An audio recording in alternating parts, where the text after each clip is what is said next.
ಮನೆ ಹತ್ತಿರ ಬೆಳೆದು ನಿಂತಿರುವ ಸಹೋದರಿಯನ್ನು ಮದುವೆ ಮಾಡಲಾಗದೆ ಮನೆಯಲ್ಲಿಟ್ಟುಕೊಂಡು ಕೈ ಕಟ್ಟಿ ಮೂಕನಾಗಿ ಕುಳಿತಿರುವ ಈ ಬಡವನ ಬಾಳು ಕಣ್ಣೀರಿನ ಗೋಳಾಗಿದೆ.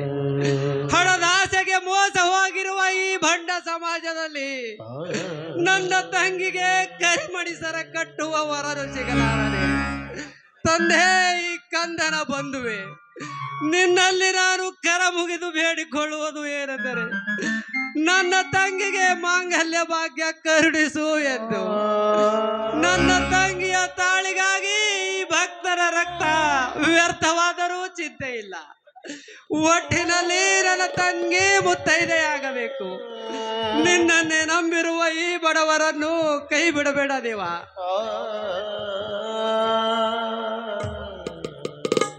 ತಂಗಿ ಜ್ಯೋತಿ,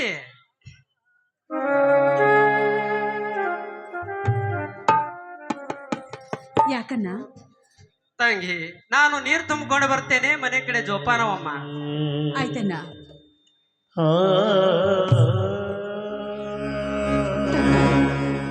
ಮಾರುತೇಶ್ವರ, ದಿನ ಬೆಳಗಾದ್ರೆ ಈ ನಿನ್ನ ಮಗಳು ನಿನ್ನ ಜ್ಞಾನದಲ್ಲೇ ಮುಳುಗಿರ್ತಾಳೆ. ಈ ನಿನ್ನ ಮಗಳಿನ ಕೂಗು ನಿನ್ನ ಕಿವಿಗೆ ಕೇಳ್ತಾ ಇಲ್ವಾ ತಂದೆ? ಇಲ್ಲ, ಕೇಳಿದ್ರು ಕೇಳಿದವನ ಹಾಗೆ ಗುಡಿಯಲ್ಲಿ ಕಲ್ಲಾಗಿ ಕುಳಿತಿರ್ವ್ಯಾ ನೀನು? ತಂದೆ, ನನ್ನ ಆಸೆ ಒಂದೇ, ನನ್ನ ಬಾಳಿನಲ್ಲಿ ಸದಾ ಜ್ಯೋತಿ ಪ್ರಜ್ವಲಿಸುವಂತೆ ಆಶೀರ್ವಾದ ಮಾಡು ತಂದೆ. ಅದೇ ನನ್ನ ಆಸೆ.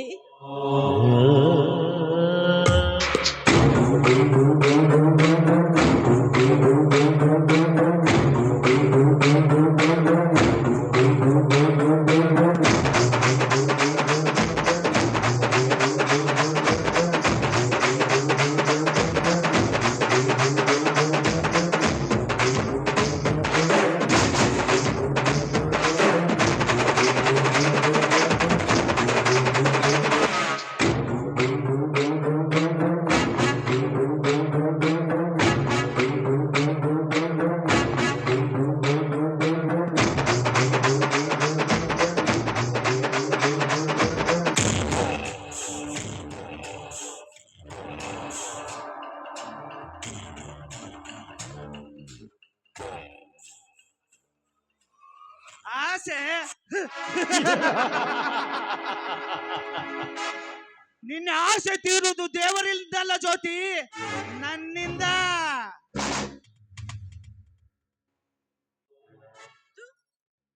ಕಾಮುಕ, ದೇವ್ರ ಮುಂದೆ ಬಂದು ಸಿಗರೆಟ್ ಹಚ್ಚುವೆಯಲ್ಲ, ಆ ದೇವರು ನಿನ್ನನ್ನ ಯಾವತ್ತೂ ಮೆಚ್ಚೋದಿಲ್ಲ. ದೇವರು ಎಳೆ ಹುಚ್ಚು ಹೆಣ್ಣೆ, ದೇವರು ದೇವರಂತಕ್ಕೆ ಸಾಯುವಿ. ಅಲ್ಲಿಂದ ಇಲ್ಲಿಯವರೆಗೂ ನಿನಗೋಸ್ಕರ ಬಂದಿರುವ ಈ ಮನ್ಮಥನಿಗೆ ಸುಖ ಕೊಡು. ಒಂದು ಅಮಾಯಕ ಹೆಣ್ಣಿನ ಸುಖ ಬಯಸುವೆಯಲ್ಲ, ನೀನೊಬ್ಬ ಮೂರ್ಖಕನು. ಲಜ್ಜಿಗಟ್ಟ ಲಪಂಗವೇ, ಬಡವನ ತಂಗಿ ಅಂತ ಮೈ ಮೇಲೆ ಬಂದಿದ್ದಿ, ಆದ್ರೆ ಕಾಲಲ್ಲಿರುವ ಚಾಟಿಯಿಂದ ಮುಖಕ್ಕೆ ಬರೆಯಲೇಬೇಕಾಗುತ್ತದೆ ಬಲು ಜೋಕೆ. ಅಲ್ಲ ಸಕ್ಕಿನ ಬಡವಿ, ನಿನ್ನಂತ ನೂರಾರು ಹರಿಯದ ಹುಡುಗಿಯರ ಜೊತೆ ಚಕ್ಕಂದವಾಡಿದ ಈ ಚತುರನಿಗೆ ಚಪ್ಪಲಿ. ಅದು ಯಕೋಚಿತ ನೀನೊಬ್ಳು ಬಡವನ ತಂಗಿ. ಯಪ್ಪ ಗೌಡ್ರ, ನನಗಂತರೂ ಆಗುವಲ್ದು ನೋಡ್ರಿ, ನನಗ್ ಒಟ್ಟ ತಡ್ಕೊಳದಾಗ ಆಗುವಲ್ರಿ ನೋಡ್ರಿ. ಏನ್ರಿ ಗುಡಿಸಲ ಹಾಕೊಂಡ್ ಜೀವನ ಮಾಡೋ ಈ ಬಡವಿ ನಿಮಗ ಚಪ್ಪಲ್ ಅಂದ್ರಲ್ರಿ, ಚಪ್ಪಲ ಗೌಡ್ರ ನನಗಾಗುವಲ್ರಿ. ತಗೋರಿ, ಈ ಬಂದೂಕಿನಿಂದ ಹಾಕಿನ ಸೊಟ್ಟು ಬಿಡ್ರಿ ಗೌಡ್ರ. ನಾನು ಬಂದಿರೋದು ಇವಳ ಜೀವ ಸುಡುವುದಕ್ಕಲ್ಲ ಶೆಟ್ಟಿ, ಇವಳ ಶೀಲ ಸುಡುವುದಕ್ಕ. ಜ್ಯೋತಿ, ಒಳ್ಳೆಯ ಮಾತಿನಿಂದ ನನ್ನ ಮಗ್ಗಲು ಮಲಗಿ ಸೀರೆ ಬಿಚ್ಚಿ ಸುಖ ಕೊಡು. ಇಲ್ಲದಿದ್ದರೆ ಮನುಷ್ಯನೆಂಬುದನ್ನು ಮರೆತು ಮೃಗನಾಗಬೇಕಾಗುತ್ತದೆ. ಸಿಕ್ಕರು ಮಗ್ಗಲ ಮಲಗಿ ಸೀರೆ ಬಿಚ್ಚೋದಕ್ಕ ನಾಳೇನು ಸೂಳೆ ವಂಶದವಳಲ್ಲ. ಮೇಲಾಗಿ ನಿನ್ನಂತ ಭಂಡ ಗೌಡನ ಬೆದರಿಕೆಗೆ ಹೆದರುವ ಹೆಣ್ಣು ನಾನಲ್ಲ. ಹುಲಿ ಅಂತ ರವಿರಾಜನ ಬಾಳನೆ ನುಚ್ಚು ನೂರು ಮಾಡಿದೆ. ನೀನು ಇದೇ ರೀತಿ ಹಠ ಮಾಡಿದರೆ ನಿನ್ನಣ್ಣನಿಗೂ ಅದೇ ಗತಿ ಬರುವುದು. Be careful. ನೀನೆಷ್ಟೇ ಪ್ರಯತ್ನ ಪಟ್ರು ಈ ಶೀಲವತಿಯ ಶೀಲ ನಿನಗೆ ದಕ್ಕಲಾರದು. ನನ್ನ ಶೀಲ ಏನಿದ್ರು ಸಿಪಾಯಿಗೆ ಮಾತ್ರ ಮೀಸಲು. ಸಿಪಾಯಿ ಸಿಪಾಯಿ ನಿನ್ನ ಪಾಲಿಗೆ ಸತ್ತನೆಂದು ತಿಳಿ. ಗೌಡ್ರ ಹಿಂಗಾದ್ರೆ ಇದು ಕೆಲಸ ಆಗಂಗ್ ಕಾಣಲ್ರಿ. ಚಾಲು ಮಾಡ್ರಿ ನಿಮ್ ವಸ್ತ್ರಾಭರಣವನ್ನ. ನಾ ಇಲ್ಲೇ ಹೊರಗೆ ನೋಡ್ತಿರ್ತೀನಿ, ಯಾರೇ ಬಂದ್ಗಿಂದಾರೇನು ಅಂತ. ಬಂದ್ರ ಅವ್ರನ್ನ ಅಲ್ಲೇ ಸುಟ್ಟು ಬಿಡ್ತೀನಿ. ಯಪ್ಪ, ಮೊದಲು ನಾ ಇಲ್ಲಿಂದ ಜಾಗ ಖಾಲಿ ಮಾಡ್ಬೇಕು. ಯಾಕಂದ್ರ ನನಗೆ ಎಡಗಣ್ಣ ಹಾರ್ಲಕ್ಕ ಎಲ್ಲಿಂದಾರೆ ಆ ಸಿಪಾಯಿ ಇಳಿದ್ರ ಯಪ್ಪ. ಗೌಡ್ರ ನಾ ಬರ್ತೀನ್ರಿ ಗೌಡ್ರ. ಹಾಗಾದರೆ ನೀನು ಹೊರಗಡೆ ನಿಂತಿರು. ಆಯ್ತ್ರಿ. ನಾನು ಬಂದ ಕೆಲಸವನ್ನು ಮುಗಿಸಿಕೊಂಡು ಬರುತ್ತೇನೆ.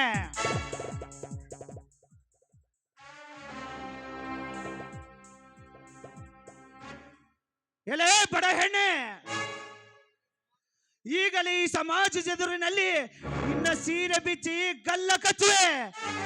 ಆಗ ಬಂದು ಬಿಚ್ಚಿಕೊಳ್ಳಲಿ ಈ ನಿನ್ನ ಹುಚ್ಚ ಸಮಾಜ.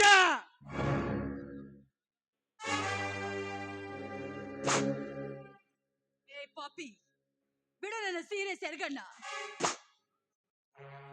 ನನ್ನ ಕಣ್ಣುಗಳನ್ನೇ ಕುಕ್ಕುತ್ತಿದೆ ಜ್ಯೋತಿ ಈ ನಿನ್ನ ಸೀರೆಯೊಳಗಿನ ಸೌಂದರ್ಯ. ಬಾ ಜ್ಯೋತಿ ಬಾ, ಬರುಡಾದ ಭೂಮಿಯಂತಿರುವ ಈ ನಿನ್ನ ಕೆನ್ನೆಗೆ ಮುತ್ತಿನ ಮಳೆಗರೆಯುವೆ. ಅಯ್ಯೋ ಅಣ್ಣ,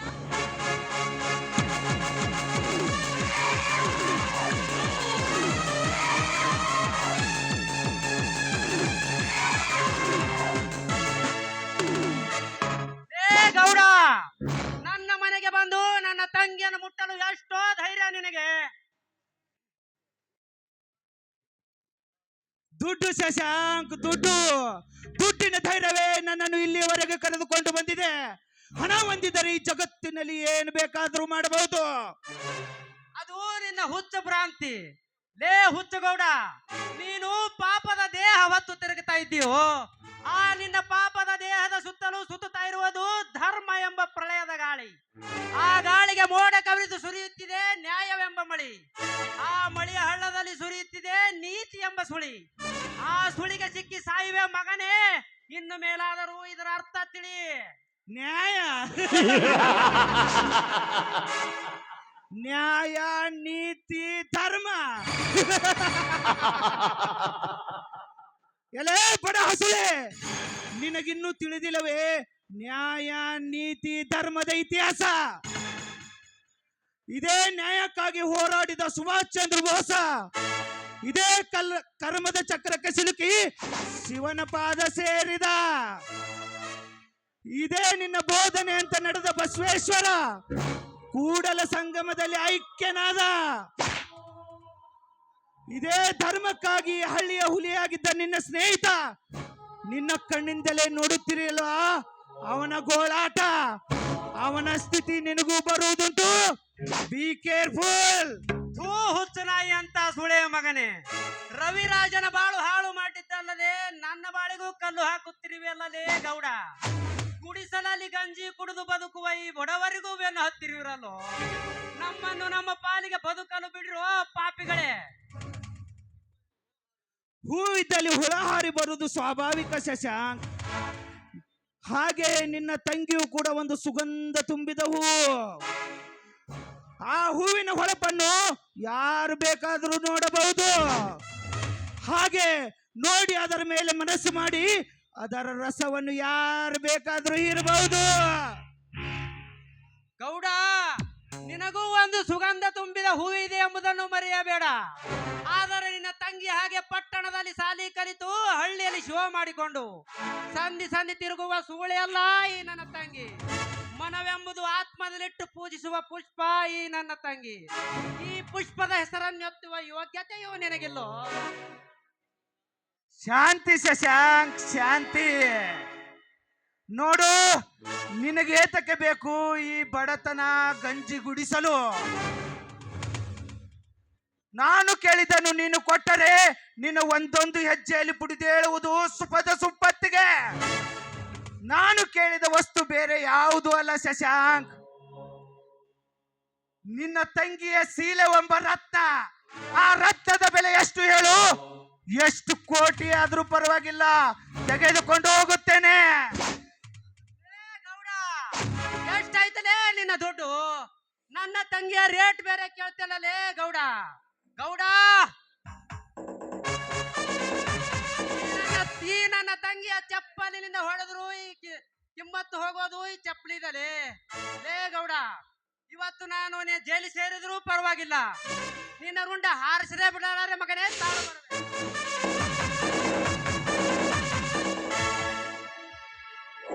ಸಮಯ ಬಂದಾಗ ನೋಡಿಕೊಳ್ಳುವೆ, ಬರುತ್ತೇನೆ.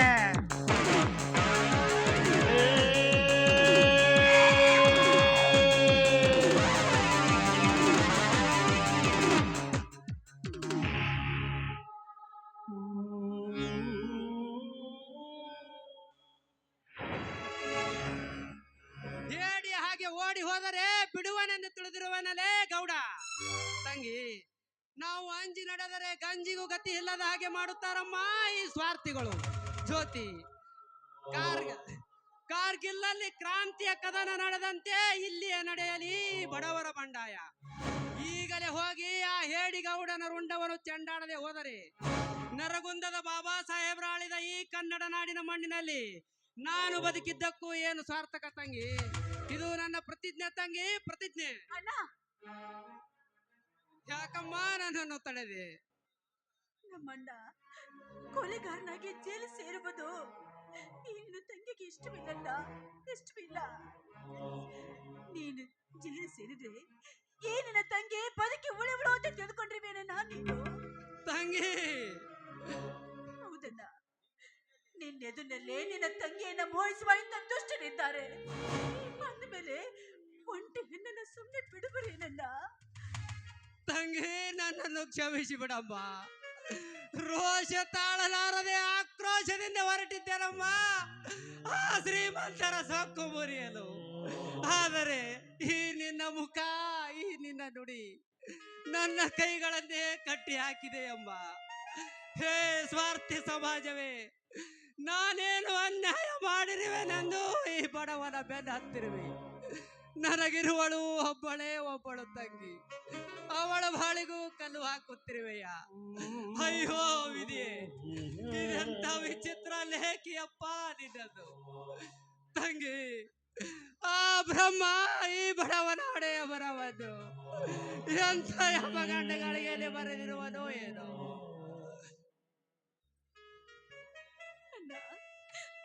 ಹಣೆ ಬರ ಹೀಗಿದ್ದರೆ ಏನನ್ನ?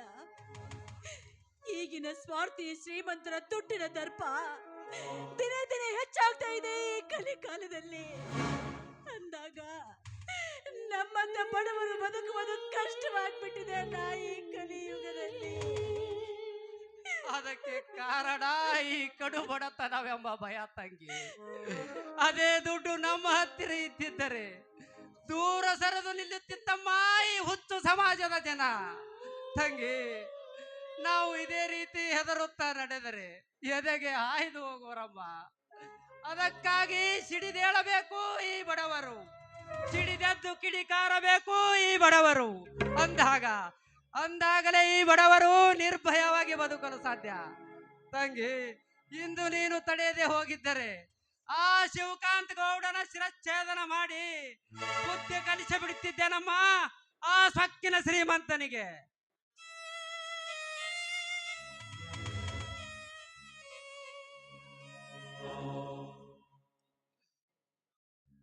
ಇದೇನೋ ಶಶಾಂಕ್, ಇಂದು ನಿನ್ನ ಮುಖದಲ್ಲಿ ರೋಷದ ವೇಷ ತೋರುತ್ತಿದೆಯಲ್ಲ? ತೋರಬೇಕು ರಣಜಿತ್. ಈ ಬಡವರು ರೊಚ್ಚಿಗೆದ್ದು ದುಷ್ಟರ ದೌರ್ಜನ್ಯ ಧ್ವಂಸಗೊಳಿಸಬೇಕು. ಅಂದಾಗಲೇ ಸರ್ವನಾಶವಾಗುವುದು ಈ ಕಾಮುಕರ ಕಾಡು. ಯಾಕೆ ಶಶಾಂಕ್? ಎಂದು ಇಲ್ಲದ ಸಿಟ್ಟು ಇಂದು ನಿನ್ನಲ್ಲಿ ಪುಟ್ಟು ಬರ್ತಾ ಇದೆಯಲ್ಲ, ಯಾಕೆ? ಕಾರಣ ಮತ್ಯಾರು ರಣಜಿತ್? ರೈತರ ಹಣವನ್ನು ನುಂಗಿ ಬಡವರ ಮೇಲೆ ಅತಿಯಾದ ಅತ್ಯಾಚಾರ ತೋರಿ ನ್ಯಾಯವನ್ನು ತುಳಿದು ಅನ್ಯಾಯದ ಅಟ್ಟದ ಮೇಲೆ ಕುಳಿತು ನಾನೇ ಕುಬೇರ ಎಂದು ಪಟ್ಟ ಕಟ್ಟಿಕೊಂಡು ಮೆರೆಯುತ್ತಿರುವನಲ್ಲ ಆ ಶಿವಕಾಂತ ಗೌಡ. ಆ ಗೌಡ ಮತ್ತೆ ಇಲ್ಲಿಗೆ ಬಂದನೆ? ಅವನು